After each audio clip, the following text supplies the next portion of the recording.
సుజాత గారు వాళ్ళని మాట్లాడియండి. సుజాత గారు వారిని మాట్లాడియండి. ఇప్పుడు శ్రీనివాస్ గారు మాట్లాడతారు. ఓకే, శ్రీనివాస్ గారు మాట్లాడతారు.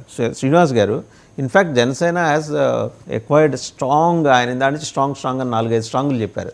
4-5 ఏంటో 15-20 స్ట్రాంగులు ఎవిడెన్స్ రెడీ చేసింది. ఇంతవరకు యాక్షన్ లేదు. కనీసం 100 రోజుల లోపలైనా వీళ్ళు యాక్షన్ తీసుకోవడానికి వీళ్ళకి అవకాశం ఉంటుంది. ఎందుకంటే పోనీ వాళ్ళని చూస్తే వాళ్ళ వైపు ఉన్న అడ్వకేట్ జనరల్ సామాన్యుడు కాదు, దమ్మాలపాటి శ్రీనివాస్ గారు.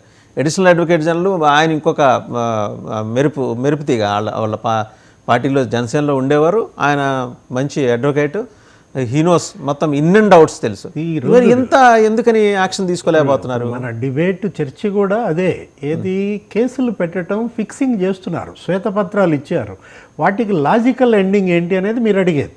ఎందుకని ఒక్కొక్కటి మీరు లాజికల్ ఎండింగ్కి తీసుకురావట్లేదు? వరుస పెట్టి ఒక 10-20 అన్నీ పోగేసుకుని అక్కడ కుప్పలు పెడుతున్నారే తప్ప ఒక్కొక్కటి కనుక లాజికల్ ఎండింగ్కి తీసుకొస్తే, ఏది ఇప్పుడు ఇది ఉంది రేషన్ మాఫియా అన్నారు, మనం Dwarampudi Chandrasekhar Reddy MLA, Dwarampudi Bhaskar Reddy civil supplies corporation చైర్మన్గా పనిచేశారు. వాళ్ళ నాన్న, వాళ్ళ తమ్ముడేమో స్టేట్ మిల్లర్స్ అసోసియేషన్ ఏదో ఉంది.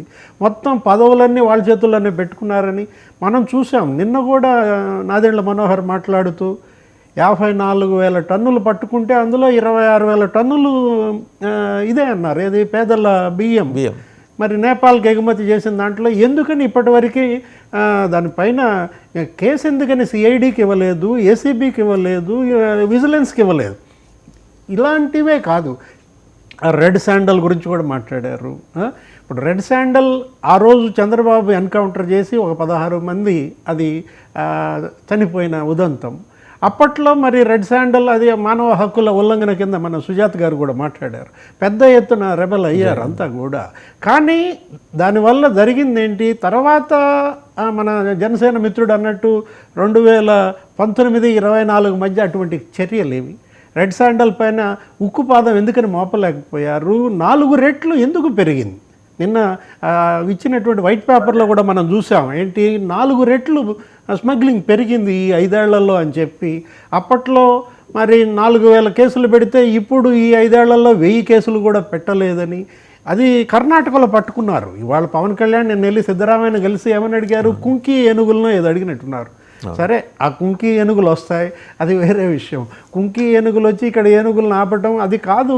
ఇప్పుడు అది కూడా ఏది ఐపీఎస్లను కూడా అడిగారు. కుంకి ఏనుగులు లాంటి ఐపీఎస్లు ఒక 30 మంది వస్తున్నట్టున్నారు. రవికృష్ణ వచ్చారు కదా ఆల్రెడీ. అవును, ఆహ్వానించదగ్గ అంశం. మనకి ఇవాళ ఇది యాంటీ నార్కోటిక్స్ టాస్క్ ఫోర్స్ హెడ్గా రవికృష్ణ రావడం, ఇవాళ గంజాయి లా అండ్ ఆర్డర్ ఈ ఫెయిల్యూర్కి ప్రధాన కారణం డ్రగ్స్, గంజాయి. యువత ఎలా పెడదారి పడుతోంది, నేర ప్రవృత్తి ఏ విధంగా పెరుగుతోంది, ఒక ఉన్మాదం ప్రబలుతోంది. దీన్ని అరికట్టాలంటే ఇవాళ అణిచేయాలి. 100 గ్రామాల్లో గంజాయి అన్న ఒక్కొక్క అక్కడ ఉన్న గిరిజన ఏజెన్సీ మనకి రామ్ కుమార్ గారికి తెలుసు అక్కడ బాగా. వాళ్ళకి ఏదో 1,00,000 రూపాయలు పెట్టుబడి వీళ్ళే పెట్టడం, 10 లక్షలు వాళ్ళకి మీకు వస్తాయని ఆశలు పెట్టించి గిరిజన రైతుల్ని ప్రలోభ పెట్టి 25,000 ఎకరాల్లో గంజాయి సాగు విశాఖ ఏజెన్సీలో 1 కోటి టన్నుల ఉత్పత్తి అంట. దీన్ని ఇలా ఆషామాషిగా వదిలేస్తే కుదరదు. డీజీపీ సవాంగ్ మీకు తెలుసు, వాసుదేవన్ గారు. అప్పట్లో సవాంగ్ ఒక పెద్ద ఎత్తున తగలబెట్టించారు. ఏది గంజాయిని విశాఖలో. ఆఫ్ కోర్స్ వెంటనే ఆయన డీజీపీ పోస్ట్ ఏదో పోయినట్టుంది. ఏది ఆయన్ని మళ్ళీ పక్కన పెట్టేసి ఏపీపీఎస్